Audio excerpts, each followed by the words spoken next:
नमस्कार। खेत खलिहान के एक नए अंक में मैं आदित्य शर्मा आप सभी का स्वागत करती हूं। किसान भाइयों बहनों, खेत खलिहान एक ऐसा कार्यक्रम जिसके जरिए कृषि जगत में क्या कुछ नया कार्यक्रम हो रहा है, क्या कुछ नई गतिविधियां हो रही हैं, उसकी जानकारियां हम आप तक पहुंचाते हैं। और आज भी इसी कड़ी में हम आपके लिए कुछ महत्वपूर्ण जानकारियां लेकर आए हैं। तो फिर आइए आज के इस अंक की शुरुआत करते हैं। किसान भाइयों बहनों, हमारे देश में मुहिम चलाई जा रही है देश को आत्मनिर्भर बनाने की। जी हां, आत्मनिर्भर भारत मिशन चलाया जा रहा है और हर क्षेत्र में हमारे जो लोग हैं वो आत्मनिर्भर बन सकें, इसके लिए हर स्तर पर प्रयास भी किया जा रहा है। बात करें कृषि के क्षेत्र की तो ये भी इससे अछूता नहीं है। कैसे हमारे किसान आत्मनिर्भरता की ओर अपने कदम बढ़ा सकते हैं, आइए इसके बारे में हमारे विशेषज्ञ से विस्तार से जानते हैं।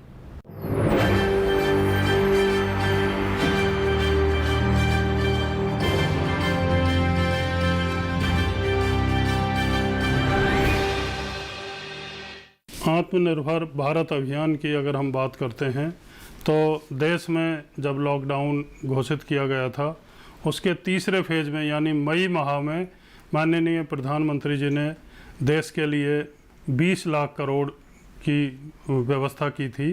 और ये जो पैकेज दिया था इसमें कई सारे क्षेत्रों को मदद पहुंचाने की बात थी, जिसमें कृषि भी एक प्रमुख रूप से रखा गया था। तो मैं कहना चाहूँगा, वैसे तो हमारे जो भी धंधे हैं लॉकडाउन डेज में पूरी तरह से सब कुछ बंद हो गया था, लेकिन कृषि एक ऐसा क्षेत्र है कि उसमें निरंतर रूप से उन दिनों भी काम चल रहा था। और सरकार ने कृषि की जो मजबूरी को ध्यान में रखते हुए, या कृषि ऐसी एक चीज़ है कि वो इंतज़ार नहीं कर सकती, जब जो काम करना है वो करना ही होता है।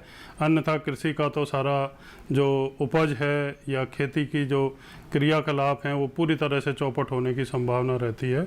तो कहने का मतलब कहते हैं ना कि everything can wait but not agriculture, यानी कृषि इंतज़ार नहीं कर सकती और सब कुछ इंतज़ार कर सकता है। तो उसको बखूबी सरकार ने ध्यान में रखते हुए कई तरह की राहत कृषि के क्षेत्र में किसान भाइयों को दी, और उसी की हम चर्चा करेंगे अभी। आजकल 7 से 14 अगस्त तक एक अभियान चलाया जा रहा है, आत्मनिर्भर कृषि आत्मनिर्भर देश। ये कृषि एवं किसान कल्याण मंत्रालय भारत सरकार की ओर से जो सरकार ने राहत पैकेज घोषित किया था कृषि के क्षेत्र में, उसको लोगों तक पहुंचाने के लिए जो इससे जुड़े हुए हैं और ज़्यादा से ज़्यादा अवेयरनेस के लिए दूरदर्शन, ऑल इंडिया रेडियो, समाचार पत्र और विभिन्न माध्यमों से सोशल मीडिया प्रचार प्रसार किया जा रहा है, जिससे जो कृषि और उससे संबद्ध लोग हैं वो उसका लाभ ले सकें। कहने का मतलब, लॉकडाउन डेज में भी जब शुरुआती टाइम पर किसानों को इधर उधर जाने में, सामान ले जाने की दिक्कत होने लगी, तो सरकार ने कई तरह के प्रावधान किए और राज्य सरकारों को भी निर्देशित किया कि किसानों के कार्यक्रम निरंतर रूप से चलने चाहिए, और वैसा ही हुआ। तो सब कुछ बंद होने के बावजूद भी कृषि के क्षेत्र में काफ़ी अच्छे कार्य हुए, और हमारा जो बुवाई का काम है या उस समय कटाई का काम था वो समयबद्ध तरीके से निपटाया गया।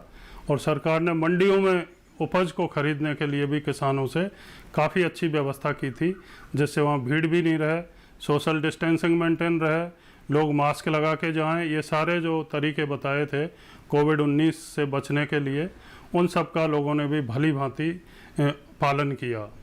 अभी हम चर्चा करते हैं जो राहत पैकेज कृषि के क्षेत्र में दिए गए थे, तो उसमें एक प्रमुख था 1 लाख करोड़ का जो है एग्री इंफ्रास्ट्रक्चर फंड, यानी कृषि के क्षेत्र में जो ढांचागत व्यवस्था है उसको, इंफ्रास्ट्रक्चर को सुधारने के लिए 1 लाख करोड़ की व्यवस्था की गई थी, जिसमें आप फार्मर्स प्रोड्यूसर कंपनीज हैं, कोऑपरेटिव सोसाइटीज़ हैं, सेल्फ हेल्प ग्रुप्स हैं किसानों के, वो समूह बना करके 300 लोग, अगर प्लेन में आप बना रहे हैं, समतल ज़मीन में, ऐसे क्षेत्रों में, तो 300 मेंबर तक उसमें हो सकते हैं फार्मर प्रोड्यूसर्स ऑर्गेनाइजेशंस में। और अगर पहाड़ी क्षेत्रों में या नॉर्थ ईस्ट में बनाते हैं तो 100 के आसपास उस एफपीओ में मेंबर होने चाहिए। तो उनको वो अपने जो भी उपज है कृषि की, अपने समूह के जो सदस्य हैं उनकी एकत्रित करके उनका जो कलेक्शन सेंटर है वहीं से बेचने की व्यवस्था। और इसमें बड़ी मदद की ई-नाम, जो राष्ट्रीय कृषि बाजार योजना है, उसके मार्फत उनको ज़रूरी नहीं कि वो किसी मंडी में जाएं, कहीं उनको लाइसेंस बनाना पड़े, अपने ही जगह से वो जो भी चाहें कृषि का व्यापार कर सकते हैं। तो इस सब के लिए, इसके अलावा रोड्स की कनेक्टिविटी, प्रोसेसिंग के छोटे यूनिट्स और कैपेसिटी बिल्डिंग यानी ट्रेनिंग देना, प्रशिक्षित करना, इस सब के लिए 1 लाख करोड़ का जो इंफ्रास्ट्रक्चर फंड रखा गया था, उससे बड़ी राहत किसान भाइयों को या हमारे जो एफपीओज हैं, कोऑपरेटिव सोसाइटीज़ हैं, उनको मिलने वाली है। ऐसे ही अगर हम बात करते हैं पशुपालन, मत्स्य की, तो इनमें भी काफ़ी अच्छी घोषणाएं की गई थी, काफ़ी राहत के पैकेज का ऐलान किया गया था। तो जैसे आप मत्स्य की पालन जो किसान करते हैं उनके लिए 20,000 करोड़ रुपए का प्रावधान रखा गया था, जिससे उनको पूरी सुविधा दी जा सके और जो हमारे मत्स्य पालन के किसान हैं उनको उसका लाभ मिल सके। ऐसे ही पशुपालन के लिए 15,000 करोड़ की घोषणा की गई थी। और जो टीकाकरण अभियान एक है पशुओं में, ये सोचा गया कि प्रत्येक पशु को समयबद्ध तरीके से टीका लगवाए जाएं, जिससे बहुत सारी बीमारियां हैं पशुओं की, उनसे कुशलतापूर्वक निपटा जा सके। उसके लिए भी 13,000 करोड़ रुपए का प्रावधान इस राहत पैकेज के तहत किया गया था। उसी तरीके से दवा और सुगंधी वाले पौधे या हर्बल प्लांट, उनके लिए 4,000 करोड़ रुपए का प्रावधान किया गया और इससे काफ़ी मतलब हर्बल प्लांट का जो खेती है उसको बढ़ावा मिलने की बात है। और गंगा रिवर जो है उसके आसपास का जो क्षेत्र है उसमें भी करीब 800 एकड़ ज़मीन में इसका लगाने का प्रावधान रखा गया है। तो कहने का मतलब कई तरह से ये सुविधा दी गई थी। टॉप्स एक जो हमारी फसलें हैं या एग्रीकल्चर ग्रीन के नाम से पहले ही घोषणा की गई थी एक योजना की, उसमें भी 500 करोड़ रुपए का प्रावधान रखा गया, जिसमें टमाटर, प्याज और आलू, ये जो फसलें हैं इनके लिए स्टोरेज की सुविधा, इनको लगाने के लिए और भी जो खर्चे होते हैं उनकी सुविधा दी गई थी और 50% अनुदान की व्यवस्था की गई थी। मधुमक्खी पालन जो है ये भी बहुत अच्छा एक व्यवसाय है और देश में लगभग 2 लाख जो मधुमक्खी पालक हैं उनको राहत पहुंचाने के लिए 500 करोड़ रुपए का प्रावधान किया गया था मधुमक्खी पालन के लिए, जिससे कि हमारे मधुमक्खी पालक भाई हैं उनको राहत मिल सके और वो और अच्छे तरीके से ये काम कर सकें। तो ये जितनी सारी घोषणाएं की गई थी खेती किसानी को मजबूती देने के लिए, इसके अलावा इन सब से रोज़गार सृजन की भी काफ़ी अच्छी संभावनाएं रही। और मुझे ये कहते हुए खुशी है कि सारे व्यवसाय पिछड़ गए, काफ़ी नुकसान हुआ हर उस क्षेत्र में, लेकिन कृषि के क्षेत्र में निरंतर काम चलता रहा और किसी तरह की कोई गड़बड़ी नहीं हुई। हम क्योंकि कृषि के क्षेत्र में सभी को पता है बहुत पहले आत्मनिर्भर हो गए। खाद्यान्न एक समय था जब हम विदेशों से आयात करते थे, जबकि कई वर्षों से हम लोग अपनी आवश्यकता से अधिक खाद्यान्न पैदा करते हैं और विदेशों को निर्यात करते हैं। तो कहने का मतलब यही है कि हम जो भी हमारी आवश्यकता की चीज़ें हैं अपने देश में उनको तैयार करें, पैदा करें और बाहर के जो देश हैं उन पर निर्भर ना रहना पड़े।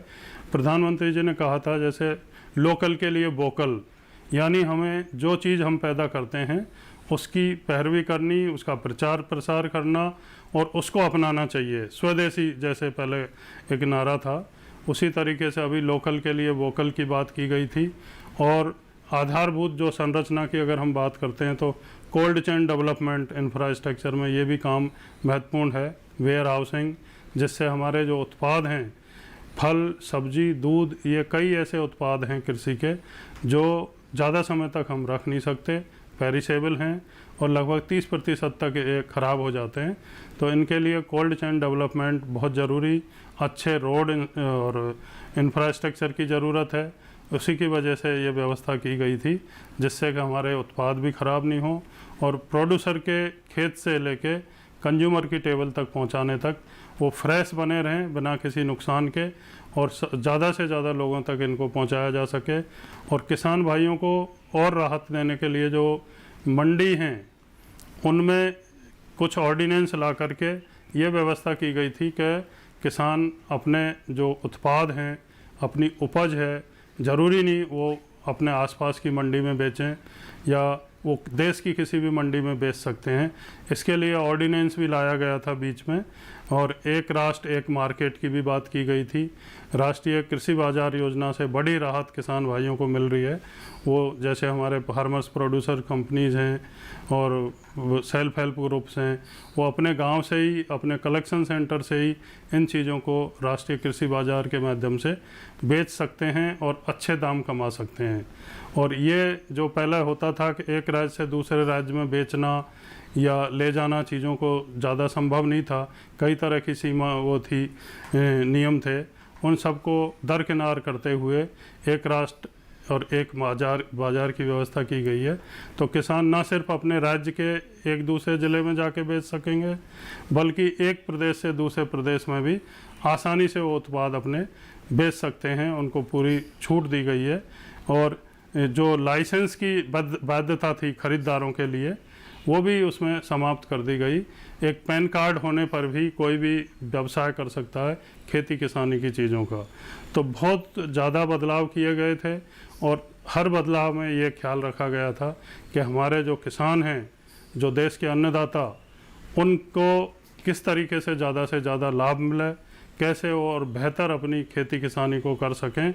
और 2022 तक जो सरकार ने लक्ष्य रखा है कि किसानों की आमदनी दोगुनी करनी है, उसकी तरफ ये भी एक मील का पत्थर साबित होगा जो निर्णय लिया आत्मनिर्भर कृषि आत्मनिर्भर भारत का।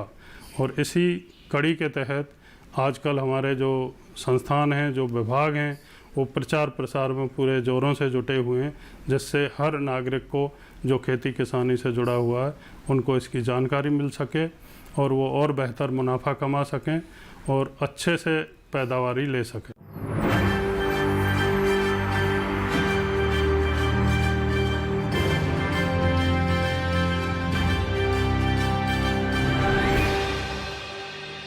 इसी के साथ कार्यक्रम में वक्त हो चला है एक छोटे से ब्रेक का। आप कहीं मत जाइए, जल्द ही हाजिर होंगे। बने रहिए दूरदर्शन किसान पर और देखते रहिए हमारा कार्यक्रम खेत खलिहान।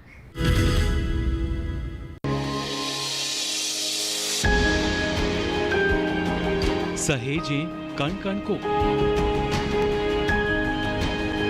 सुंदर दे रूप रंग आकार, स्वस्थ जीवन रहे जमीन पर, इंद्रधनुष हो साकार। देखिए प्रकृति की ओर, गुरुवार सुबह 9:30 पर।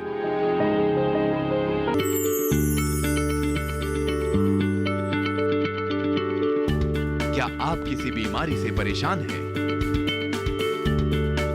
चाहते हैं डॉक्टर की सलाह? तो हम हैं आपके साथ, बताएंगे आपको जीने की राह। समस्याएं आपकी, समाधान देश के मशहूर विशेषज्ञों के। घर बैठे बात करें देश के जाने माने डॉक्टरों से। हमारे लाइव प्रोग्राम स्वस्थ किसान में हर शनिवार शाम 6 बजे से 7 बजे तक।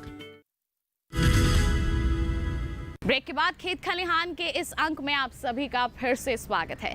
किसान भाइयों बहनों, कार्यक्रम के इस भाग में हम आपकी मुलाकात करवाएंगे एक सफल किसान से जो कि मुर्गी पालन से जुड़े हुए हैं और अपनी कड़ी मेहनत से आज उन्होंने ये मुकाम हासिल किया है और आत्मनिर्भरता की ओर अपना कदम भी बढ़ाया है। हम उम्मीद करते हैं कि इनकी कहानी को देखकर आप भी इनसे जरूर प्रेरित होंगे। आइए मुलाकात करें हमारे सफल किसान से।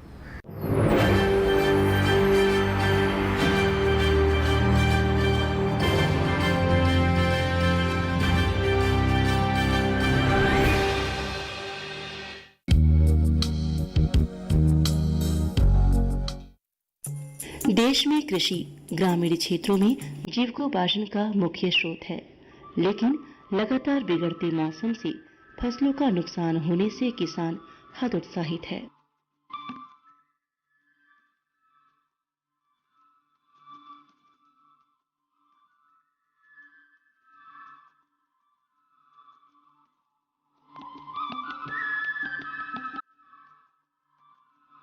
किसान कृषि के प्रमुख घटक खेती और बागवानी के अलावा इसके दूसरे घटकों से भी धन उपार्जन का प्रयास कर रहे हैं। खेती और बागवानी में मौसम की मार किसानों को आर्थिक रूप से कमजोर कर रही है, इसलिए किसान अपने आर्थिक हितों की रक्षा के लिए प्रयासरत है। केंद्र सरकार समय समय पर किसानों के लिए विभिन्न योजनाएं लाती है, जिससे किसान अपनी इच्छा और सुविधानुसार कृषि में लाभकारी योजनाओं का चयन करके अपनी आर्थिक स्थिति सुदृढ़ कर सके। वर्तमान में कुछ किसान खेती और बागवानी के अलावा कृषि के दूसरे घटकों जैसे पशुपालन, मछली पालन, मुर्गी पालन इत्यादि में भी प्रयास कर रहे हैं। ऐसे ही एक किसान वाराणसी के ग्राम गोपुर ब्लॉक चिरेगांव निवासी ननकू सिंह है, जो कि खेती का मुख्य कार्य छोड़कर मुर्गी पालन में सफलता प्राप्त कर रही हैं। ननकू सिंह ने अपने एक रिश्तेदार की सलाह पर मुर्गी पालन का कार्य शुरू किया, जिसमें उन्हें लाभ होने लगा तो उन्होंने इसकी संख्या में बढ़ोतरी की। प्रारंभ में इन्होंने मात्र 500 चूजों से मुर्गी पालन की शुरुआत की। वर्तमान में ये 2000 चूजों के साथ मुर्गी पालन का कार्य सफलतापूर्वक कर रहे हैं। तो एक हमारे हित थे, वो बताए कि इसको करो, बढ़िया है। हम लोग तो पहले गृहस्थी कर रहे थे, अब कहे तो 500 पाले, थोड़ा सा बनवा का छोटा सा, और उसी से बढ़ने लगा, बढ़ गया है कि 500 मुर्गी फार्म हम किए, अब बढ़ते बढ़ते अब 2000 तक हम कर लिए हैं। शुरू में ये चूजों को लाकर अच्छे से उनका पालन पोषण करते हैं। उन्हें संतुलित मात्रा में प्रोटीन युक्त आहार देते हैं, जिससे चूजों का तेजी से विकास होता है। 2 महीने में ये चूजे बड़े होकर लगभग 2 किलो के हो जाते हैं। तत्पश्चात ये इनको मार्केट में ले जाकर बेच देते हैं।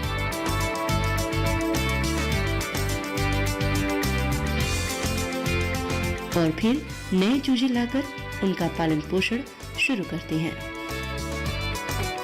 बच्चों को यहाँ लिया कर हम लोग छोड़कर उसको पालते हैं, चारा पहले छिड़कते हैं, उसको खाने लगते हैं तो बढ़ जाते हैं, तो डब्बा रखते हैं, पानी पीता है, तब वो बढ़ते बढ़ते तब बढ़ते हैं।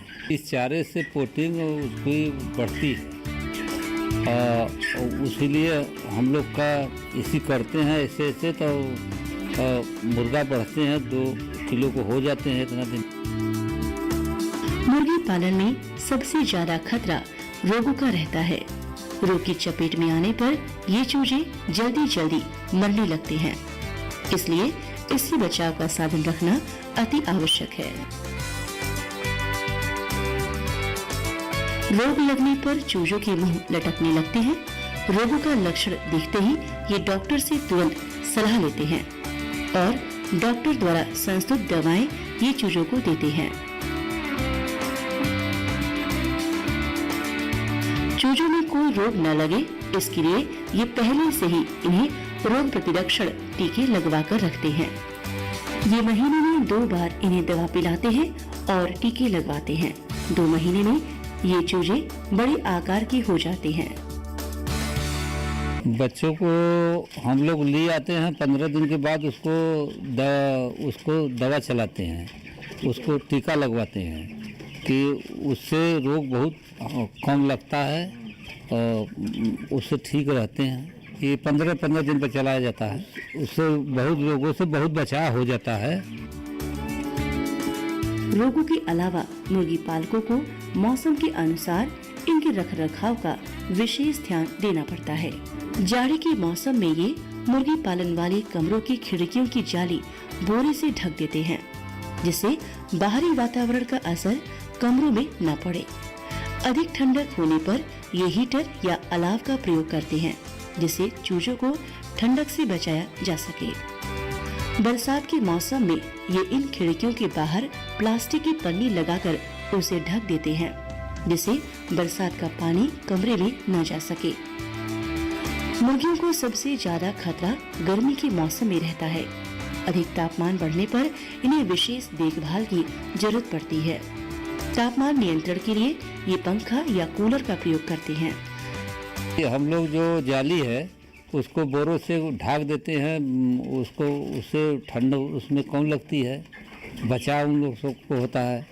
और होता है तो हम लोग और जुगाड़ करके उसमें उसको गर्म करते हैं। और क्या इस तरह मौसम में हो रहे बदलाव के अनुसार ये चूजों और मुर्गों की सही रखरखाव करके मुर्गी पालन में सफलता प्राप्त कर रही हैं।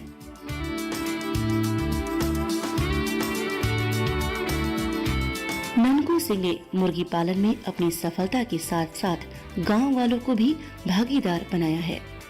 गांव के 4 लोग इनके साथ मुर्गों की रखरखाव, खान पान तथा साफ सफाई की व्यवस्था देखते हैं। हम लोग इसमें आते हैं, काम वाम करते हैं, देखभाल करते हैं, अच्छी ढंग से चारा पानी करते हैं, ये सब देखते हैं। जिससे ठंड उंड लगती है तो बगल में तिरपाल विरपाल ये सब का व्यवस्था करते हैं, समय समय पर चारा डालते हैं और मुर्गे का देखभाल अच्छी ढंग से पानी उनी सब पिलाते हैं, दवा ववा सबका अच्छी ढंग से हम लोग काम करते हैं। मुर्गी फार्म में है हम उनके चारा या पानी और तिरपाल कुल लगाईला, अब पैसा हमके मिलेला। मुर्गी पालन में मुर्गी की बिक्री के अलावा उसके लीड से भी फायदा कमाया जा सकता है। मुर्गी के लीड को खेतों में खाद के रूप में प्रयोग किया जाता है, जिससे खेतों में उत्पादन भी अच्छा होता है। खाद के मद में होने वाले खर्च की बचत भी होती है। हमारे मुर्गा के बचत के अलावा इसकी लीड जो बचती है उससे हम खेत में नाते हैं तो बहुत तगड़ा, उसमें खाद ना हो या ना हो, बहुत तगड़ा होता है। तो मुर्गा से फायदा हमको उसी में हो जाती है। मुर्गी पालन के व्यवसाय में दवा, रखरखाव तथा अन्य सभी खर्चे काटकर मुर्गी पालक को प्रति मुर्गी 35 से 40 रुपए की बचत होती है। हमारे मुर्गे का सब काटने पर और मजदूर, दवा दारू कुल काटने पर प्रति मुर्गे पर 40 रुपया बचत हो जाती है। चूजों की सही देखभाल तथा उनके रखरखाव के उचित प्रबंधन से मुर्गी पालन व्यवसाय से लाभ कमाया जा सकता है।